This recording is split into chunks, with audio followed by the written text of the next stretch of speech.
گوجری زبان میں اپڈیٹ سنیے۔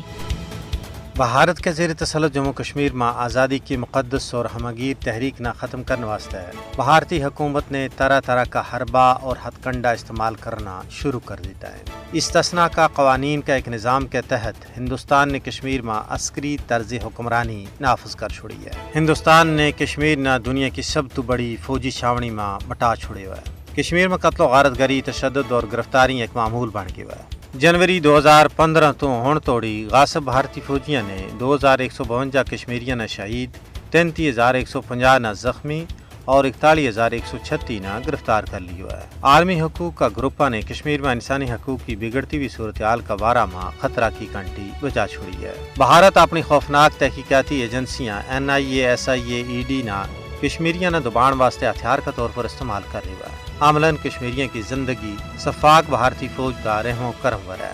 ہر بکھی ظلم و جبر کو کاڑو چاڑا ہے۔ بھارت نے کشمیریوں تو جین کو حق بھی کھس لی ہوا ہے۔ ہر پاسے لوگ کی چھنڈک اور بارود کا دھواں نے ماحول نہ گیندڑو کر چھڑے ہوا ہے۔ مودی حکومت کشمیر میں ہر اس اختلافی آواز نہ دبانو چاہے جڑی اس کی بربریت کو پردو چاک کر رہی ہے۔ دفعہ 370 کی منسوخی تو بعد کشمیر میں انسانی حقوق کی خلاف ورزی خطرناک عادت توڑی بڑھ گئی ہیں۔